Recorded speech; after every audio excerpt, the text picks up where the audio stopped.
Okay, hello guys. അപ്പോൾ എന്താണ് നിങ്ങളുടെ ഇന്നത്തെ ഒരു ഏഞ്ചൽ മെസ്സേജ് എന്ന് നമുക്ക് നോക്കാം. നിങ്ങൾ എന്ത് സിറ്റുവേഷനിലൂടെയാണ് പൊയ്ക്കൊണ്ടിരിക്കുന്നത്, ഇന്നത്തെ ഒരു ദിവസം നിങ്ങൾ ശ്രദ്ധിക്കേണ്ട കാര്യം എന്താണെന്ന് നോക്കാം. ഇതെന്ന് പറയുന്നത് ഫസ്റ്റ് ബൈ, ഇത് സെക്കൻഡ് ബൈ. ഓക്കെ, അപ്പോൾ നമുക്ക് നോക്കാം. അപ്പോൾ ഫസ്റ്റ് പൈയിൽ പറയുന്ന കാര്യം എന്താണെന്ന് വെച്ച് കഴിഞ്ഞാൽ, ഇന്നത്തെ ദിവസം അല്ലെങ്കിൽ മുന്നോട്ടുള്ള ദിവസം നിങ്ങൾ എന്ത് കാര്യത്തിൽ ഇറങ്ങിക്കഴിഞ്ഞാൽ നിങ്ങൾക്ക് അവിടെ സക്സസ് ഉണ്ടാവും എന്നുള്ള കാര്യത്തിൽ ഗ്യാരണ്ടിയാണ്. ഒരു കാര്യത്തിന് ഡൗട്ട്ഫുൾ ആയി ഇരിക്കാൻ പാടില്ല. എന്ത് കാര്യത്തിനാണെങ്കിലും ലോ ഓഫ് അട്രാക്ഷൻ ചെയ്യുക, നല്ലപോലെ മാനിഫെസ്റ്റ് ചെയ്യുക. നിങ്ങൾ എന്ത് കാര്യമാണ് മനസ്സിൽ ആഗ്രഹിച്ചത് അതിന് മുന്നിട്ട് ഇറങ്ങുക. ഓക്കെ, ഒരിക്കലും അവിടെ ഡൗട്ട്ഫുൾ ആയിട്ട് കാര്യങ്ങൾ കാണരുത് എന്നാണ് യൂണിവേഴ്സ് തരുന്ന മെസ്സേജ്. ഓക്കെ, നമുക്ക് സെക്കൻഡ് പൈയിൽ നോക്കാം. ഓക്കെ, സെക്കൻഡ് പൈനെ സംബന്ധിച്ച് പറയുന്നത് എന്താണെന്ന് വെച്ച് കഴിഞ്ഞാൽ, നിങ്ങളിപ്പം ലൈക്ക് റിലേഷൻഷിപ്പാണോ അല്ലെങ്കിൽ വേറെ സംതിങ് ഒരു പേഴ്സണെ വെയിറ്റ് ചെയ്യുന്നതാണോ അല്ലെങ്കിൽ ഏതെങ്കിലും കരിയർ ചൂസ് ചെയ്യാനായിട്ടുള്ള ഇതിലാണ് നിൽക്കുന്നതെങ്കിൽ പോലും നിങ്ങൾ കുറച്ചും കൂടെ കാര്യങ്ങൾ പ്ലാൻ ചെയ്യുക, കുറച്ചും കൂടെ കാര്യങ്ങൾ അനലൈസ് ചെയ്യുക.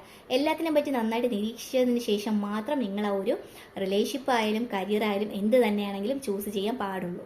Okay, thank you.